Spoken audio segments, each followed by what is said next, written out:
Okey, baik. Assalamualaikum, salam sejahtera, salam GBN, salam Malaysia, salam kuasa ketiga.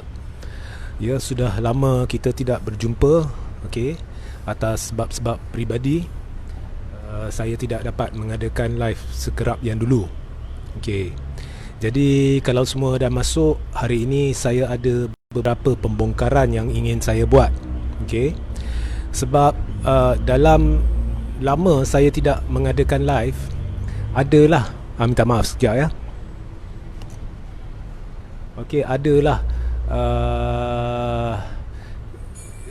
kesempatan ini telah digunakan oleh biasalah laskar-laskar yang diupah ni, yang buat live, okey, untuk mengetengahkan, untuk memarakkan pelbagai propaganda palsu, untuk memarakkan beberapa agenda penaja mereka, ya. Yang saya cerita ni kluster mahkamah lah, okey, untuk memarakkan, untuk memajukan agenda dan propaganda penaja mereka, supaya persepsi-persepsi tertentu ditimbulkan susulan Perhimpunan Agong UMNO, demi memastikan bahawa atau dalam percubaan mereka untuk mempengaruhi minda ahli parlimen, ya, menteri-menteri, akar umbi UMNO dan sebagainya. Jadi tujuan saya buat live hari ini adalah untuk memberi satu perspektif yang sahih, untuk memberi satu perspektif yang betul, agar anda dapat menilai kesahihan dan apa yang saya hujahkan ini dari sudut logik, dari sudut kebolehterimaan, ya, dia masuk akal ke tidak, ya. Supaya anda, lepas anda dengar, anda boleh menilai kembali apa yang berlaku, apa yang dikatakan oleh laskar yang lain, dan anda boleh membuat rumusan sendiri. Baik, saya mulakan. Lepas Perhimpunan Agong UMNO, ataupun pada Perhimpunan Agong UMNO, yang saya dah buat live dulu, yang tajuk live saya adalah Zahid telah tapau-pau. Okey. Sebab apa? Oleh kerana ada kekangan, disebabkan COVID, ya, bilangan yang boleh hadir di dalam Dewan Persidangan, bilangan yang terpaksa mengadakan atau menyertai PAU secara maya. Okey. Saya dipahamkan, dan benda ni saya telah teliti dan ianya sahih, bahawa sebenarnya senarai perwakilan yang dibenarkan untuk berbahas ni telah ditapis oleh Zahid. Okey. Itu satu. Kedua, ada banyak perbahasan, ada banyak perdebatan yang tidak disiarkan di media portal rasmi UMNO dan diselindung daripada media. Jadi gambaran yang anda dapat berkenaan dengan suhu sebenar PAU tidak tepat. Okay. Saya telah mencabar Zahid dalam penulisan saya untuk menyiarkan semua sidang-sidang ataupun mesyuarat-mesyuarat ataupun perdebatan-perdebatan ataupun hujah-hujah perwakilan, semuanya, supaya umum boleh nilai sendiri apa sebenarnya yang telah diketengahkan, apa yang sebenarnya telah dibincangkan suhu sebenar dalam PAU. Okey. Tapi Zahid tak akan buat.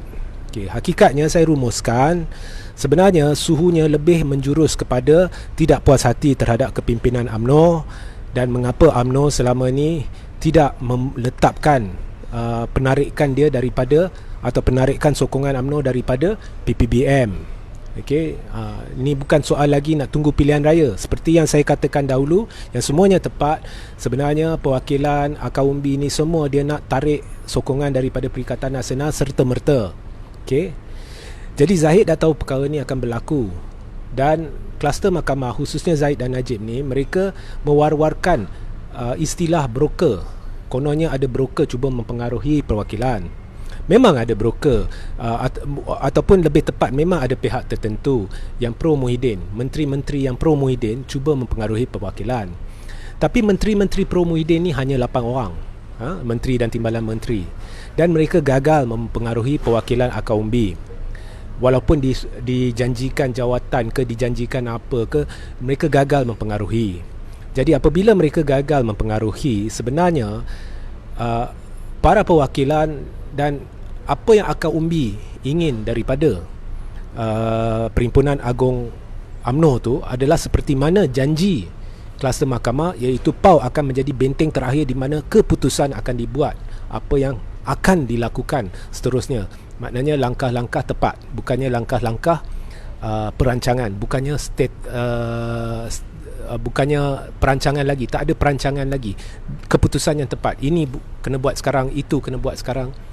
Jadi itu yang dijanjikan, dan itu yang didesak oleh kepimpinan perwakilan, dan banyak ni yang tidak disiarkan.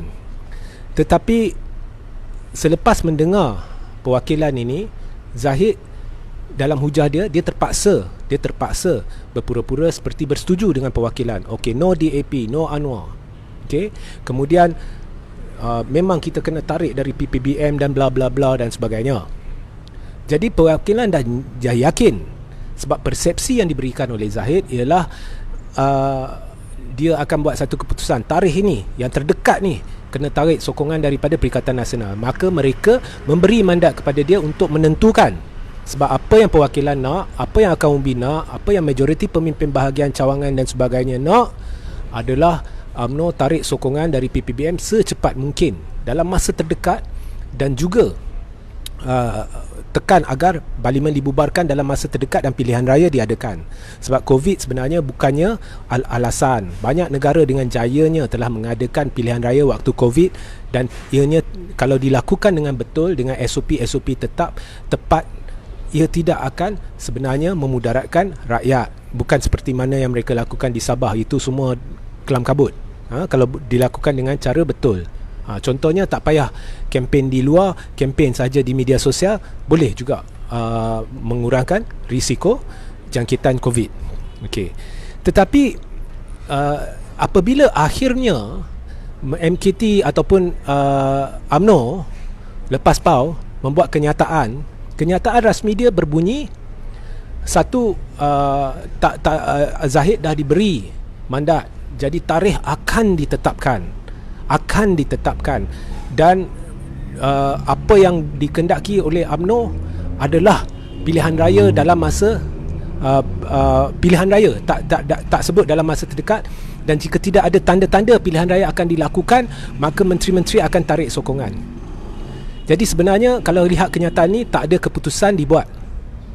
PAU sepatutnya jadi benteng di mana, ataupun tarikh di mana keputusan-keputusan tepat dibuat.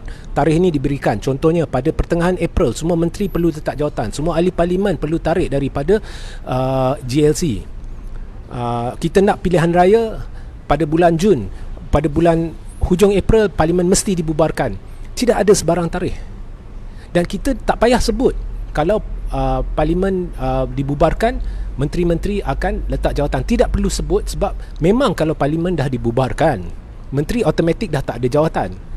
Jadi secara logiknya, apa yang perwakilan nak ialah satu tarikh sebelum pembubaran parlimen, di mana menteri perlu letak jawatan, ataupun Zahid menetapkan masa terdekat bagi pembubaran parlimen. Is logik. So semua ni tidak dibuat. Jadi sekarang akaumbi, kepimpinan bahagian, kepimpinan cawangan sudah tidak berpuas hati, dan mereka sedang perhatikan Zahid dalam tempoh beberapa hari ini, apakah dia akan melakukan sesuatu atau memberikan tarikh. Contohnya pada 15 April semua kena letak jawatan, parlimen perlu dibubarkan pada sekian-sekian hari. Kalau tidak, akan berlaku satu pergerakan besar-besaran untuk menyingkirkan Zahid dan Najib dan kluster mahkamah, iaitu Zahid dari jawatan Presiden UMNO, Zahid dari jawatan Pengerusi Barisan Nasional, Najib dari jawatan Penasihat Barisan Nasional. Semua ni akan dilakukan, dan mungkin akan ada desakan untuk diadakan EGM. Okey, EGM dengan usul untuk menyingkirkan kluster mahkamah ni daripada kepimpinan, agar ada satu kepimpinan baru dalam Barisan Nasional yang boleh menjurus kepada pencalonan seorang calon Perdana Menteri dari Barisan Nasional. Sebab dah nyata Barisan Nasional ingin bertanding seorang diri dalam pilihan raya umum ke-15. Okey, so ini sedang dibincangkan. Perbincangan-perbincangan melibatkan pemimpin bahagian tertentu sudah pun bermula di sana sini.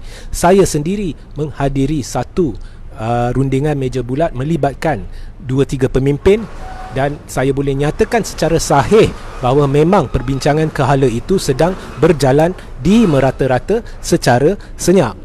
Okey. So, inilah yang sedang berlaku. Jadi istilah broker yang Zahid cuba alihkan perhatian ni, broker cuba pecahkan UMNO, ini semua temberang, ini semua kepalsuan. Yang pecahkan UMNO adalah kluster mahkamah sendiri, sebab mereka tidak diingini oleh majoriti, tetapi mereka ketegak, mereka tak nak keluar daripada jawatan mereka, sebab kalau hilang jawatan, mereka tak boleh guna UMNO sebagai platform untuk cuba berunding dengan Muhyiddin untuk menyelamatkan tengkuk masing-masing. Itu sahaja pokoknya. So saudara-saudari kena faham. Jadi sekarang ni Laskar Cyber kluster mahkamah ni ataupun pro kluster mahkamah ni yang ditajuk oleh beberapa individu ni, dia memarakkan propaganda. Satu propagandanya ialah Tun sebenarnya Mahathir dia bersekongkol secara senyap dengan Muhyiddin, dan segala apa yang berlaku ni adalah melibatkan sekongkol Najib dan Tun, Mahathir dan Muhyiddin. Ini sebenarnya satu kepalsuan. Ini sebenarnya satu kepalsuan. Mereka ingin, sebab tahap kebencian terhadap Muhyiddin ni terlalu tinggi, jadi mereka ingin kalau orang melihat, orang percaya atau meracuni pemikirannya penyokong Mahathir, supaya mereka kata apalah Mahathir ni dia boleh bekerjasama dengan Muhyiddin, padahal Muhyiddin macam ni, Muhyiddin macam tu, sebab mereka nak pecah belahkan penyokong Mahathir. Okey. Dan mereka akan petik apa sahaja yang mungkin bagi menimbulkan persepsi palsu ni. Contohnya, apabila Mokzani dilantik menjadi pengerusi Maxis. Oh, you tengok kalau dalam zaman Muhyiddin, Mokzani boleh dinaikkan. Jadi ini dah nampak dah, nyata dah sebenarnya Muhyiddin dengan Mahathir bersekongkol. Pertama sekali, saya nak beritahu kepada puak-puak propaganda ni, kalau benar Muhyiddin ingin memajukan diri dia, kalau benar dia ni ada akal, dia takkan beri jawatan pengerusi kepada Mokzani, kerana akan timbul ura-ura kononnya Mahathir dengan Muhyiddin bekerjasama. Jadi ini satu kebodohan. Ini satu kebodohan, propaganda kebodohan. Kedua, saya berjumpa dengan 2-3 pihak yang menyebarkan propaganda ni, saya bertanya, okey, kau kata Mokzani dilantik sebagai pengerusi sebab ini adalah melibatkan perjanjian antara Muhyiddin dengan Mahathir. Sebenarnya Mahathir dengan Muhyiddin bekerjasama. Saya kata okey, tak apalah, itu satu hujah. Sekarang saya beri hujah pendua. Saya pula katakan sebenarnya ini adalah konspirasi Muhyiddin. Ini bukannya benar, tapi saya hanya timbulkan hujah ni untuk cuba melihat reaksi Laskar Cyber Pro kluster mahkamah ni. Jadi saya kata, andai kata sebenarnya Muhyiddin sengaja naikkan Mokzani sebagai pengerusi Maxis supaya akan timbul propaganda palsu ni, kononnya Mahathir dengan Muhyiddin bekerjasama supaya penyokong Mahathir akan mula membenci Mahathir. Ini juga satu alasan. Jadi mengapa anda boleh berkata bahawa anda benar dan saya silap? Mengapa anda boleh berkata bahawa sebenarnya Tun dengan Muhyiddin bersekongkol, dan daripada anda mempercayai ataupun menerima alasan saya bahawa sebenarnya ini adalah konspirasi Muhyiddin untuk cuba tanamkan kebencian dalam penyokong Mahathir? Oh, dia kata, oh tak boleh. Saya kata, awak sekadar berkata tak boleh, tapi awak hendak saya terima hujah anda, pendapat anda tak boleh terima pendapat saya. Jadi macam mana anda boleh katakan bahawa anda betul, saya silap? Adakah anda nampak bukti? Sebab hujah saya logik. Mungkin Muhyiddin timbulkan, andai katalah Muhyiddin ingin menanam kebencian di kalangan penyokong Mahathir terhadap Mahathir, jadi dia sengaja naikkan Mokzani sebagai pengerusi Maxis supaya penyokong Mahathir ni curiga dan tidak percaya kat Mahathir lagi. Saya tak tahu benda ni betul ke tidak, tapi saya hanya timbulkan sebagai untuk cuba buktikan kepada anda bahawa ada banyak lagi penjelasan yang mungkin. Bukan sekadar nak kata Muhyiddin dan Mahathir bersekongkol, oleh itu Muhyiddin membantu Mahathir untuk menaikkan anak dia. Jadi mengapa saya perlu setuju dengan anda? Mengapa anda tak boleh setuju dengan saya? Melainkanlah anda nampak ada kertas, ada bukti, ada rakaman perbualan dan sebagainya yang boleh membuktikan hujah anda bahawa sebenarnya Tun dengan Muhyiddin bersekongkol dan Muhyiddin membantu anak dia. Dia senyap. lepas dia malu sebenarnya sebab ada ramai kat situ, ramai penyokong dia sendiri. Lepas tu I kata itulah kau bukan hanya perbodohkan pendengar anda dengan propaganda palsu ni, kau dah jadi bodoh. Nasib baik kita tak live. Kalau kita live, lagi bodohlah anda. Apabila pendengar-pendengar beribu orang dengar hujah saya dan lihat tahap kebodohan anda hingga anda tak boleh nak tangkis hujah saya. Jadi ini semuanya propaganda. Mereka sekarang akan ambil apa sahaja untuk cuba timbulkan propaganda. Kononnya Tun dengan Muhyiddin kerjasama. Satu lagi yang ditimbulkan oleh seorang lagi Laskar Cyber. Pemilihan UMNO tidak harus dilakukan dengan cepat, sebab kalau tidak Hisham akan naik, KJ akan naik. Saya bertanya, bukan kepada dia lah, kepada pihak lain. Saya bertanya, memang itu tujuan pilihan raya, pemilihan UMNO?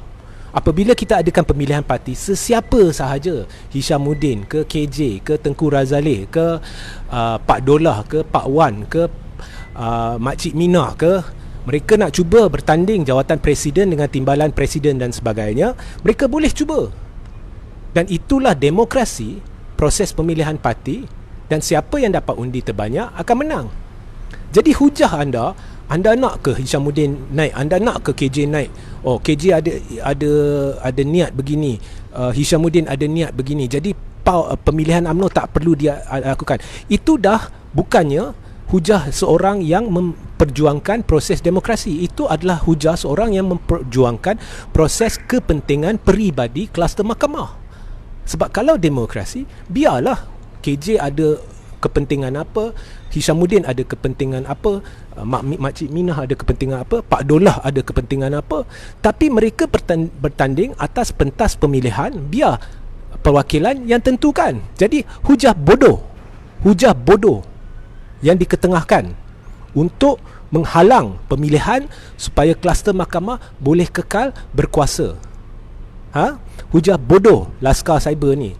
Memang minta maaf, biasanya saya tak suka guna istilah bodoh dan sebagainya, tapi memang ini dah bodoh tahap gaban.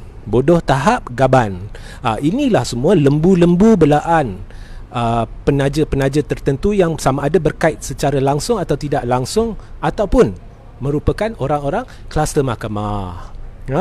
Memang kebodohan tahap lembu, kebodohan lampau, kebodohan tahap gaban. Okey. Dan PAS, Muafakat Nasional, sebenarnya apa status Muafakat Nasional sekarang? Jadi status Muafakat Nasional sekarang sebenarnya, kalau kita baca kenyataan Hadi, sebenarnya dia tak tolak Muafakat Nasional. Dia hanya tolak, dia kata permuafakatannya yang dah lari dari landasan, yang pada ketika wabak COVID, politik lampau. Okey, memang ada politik lampau UMNO, memang dah lari dari landasan UMNO. Tapi Hadi, kau pun bukannya kurang politiknya, petik dalilnya, putar belik agamanya. Parti kau tu yang hang bersekongkol dengan PPBM tu, nak katakan PPBM ni berlandaskan perjuangan Islam. In fact, PPBM ni pun dah buka keahlian dia kepada bukan Muslim. In the first place, dia bukan lagi parti yang bertunjangkan kepimpinan Melayu Islam dalam erti kata yang sebenar-benarnya. Okey. Keduanya, okey, banyak perjuangan PAS ni dah tersasar.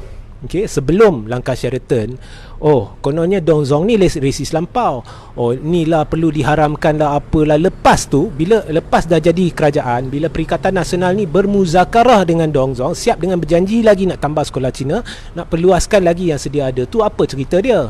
Sebelum langkah Sheraton tu, dulu-dulu tu sanggup bergolek kat jalan lah, sebab nak haramkan perjudian lah, nak haramkan kilam arak dan sebagainya.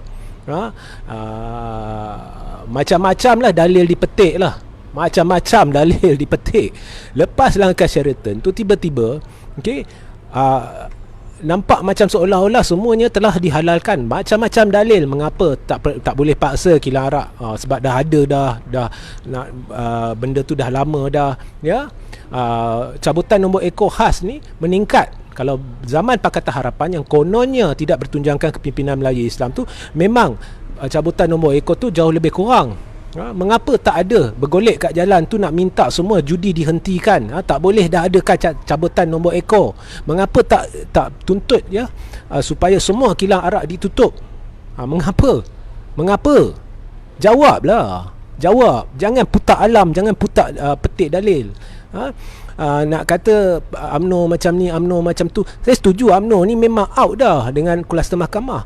Tapi yang hang pejuang dekat PPBM tu, hang jangan tuding jari kat sana. Hang lihat dulu diri sendiri, cerminkan dulu diri sendiri. Ya, apa kurangnya kesalahan-kesalahan PPBM yang turut mengamalkan politik darjat, wang kuasa kedudukan, rakyat terhimpit disebabkan COVID ni, pelbagai jenis penyiksaan, ya, putar alam, ya, rakyat keliru dengan politik tak tentu hala, percakaran, ya. Kemudian nak kata UMNO berpolitik lebih, PAS pula terlibat dengan usaha waktu wabak COVID untuk menjatuhkan sebuah kerajaan negeri di Kedah, sekaligus membantut usaha-usaha pada ketika itu yang telah dilakukan untuk melawan COVID.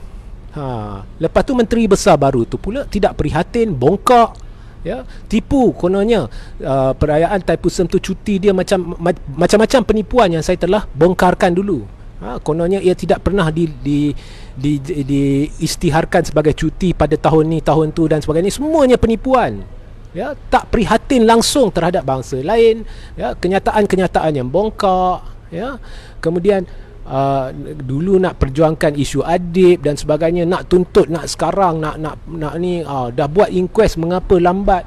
Bila masuk kerajaan, menteri PAS sendiri, inquest ni kena buat yang kedua lah, kena inilah, kena itulah, ya, macam-macam bukti, ya, bagaimana PAS terpesong dari landasan kebenaran, landasan perjuangan keislaman.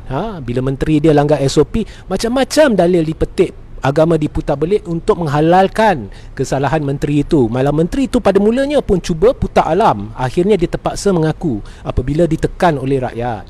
Jadi PAS ni, kalau kau perhati, dia sebenarnya dia cuba nak muliakan diri dia, tapi hakikatnya dia takut. Sebab itu kalau kau baca kenyataan Hadi tak berani kata kita tolak terus Muafakat Nasional, sebab dia buka pintu, dia buka ruang. Dia cuma nak tunjuk bahawa kalau UMNO tak terima, kami bersama PPBM tak apa. Saya nak beritahu Hadi, PPBM tu tak ada akar umbi. PPBM tu tak ada jentera pilihan raya. Jentera pilihan raya PAS pun tak cukup, tak kuat untuk kembangkan sayap di seluruh negara. Cuma yang ada kelebihan ialah PPBM ada Perdana Menteri.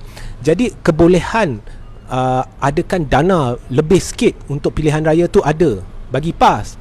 Tapi jentera pilihan raya ada kat UMNO. Jadi sebenarnya tanpa UMNO semuanya akan rebah. Memang akan rebah pun. PAS, UMNO dan PPBM dijangka akan menunjukkan prestasi yang jauh lebih buruk berbanding dengan PRU14 pada pilihan raya akan datang. Tetapi apabila berpecah begini, tambah buruk lagi jangkaan keputusan. Jadi Hadi jangan nak temberang kat rumah. Jangan nak temberang. Kalau berani, jangan putar alam, terus beritahu kami tolak Muafakat Nasional, ya. So inilah pencerahan saya berkenaan dengan status Muafakat Nasional. Jadi sehingga kita berjumpa lagi, ya, saya akan buat live mungkin esok, mungkin lusa, saya tak pasti lagi. Tapi sehingga kita jumpa lagi, artikel-artikel yang berkaitan dengan apa yang saya ceritakan sebentar lagi saya akan letak di ruang komen. Jadi pastikan anda baca atau terus ke blog thethirdforce.net, dan saya akan letakkan saluran Telegram saya dalam ruang komen. Pastikan anda sertai saluran Telegram saya. Sehingga kita berjumpa lagi. Wassalamualaikum, salam sejahtera, salam Malaysia, salam GBN, salam kuasa ketiga.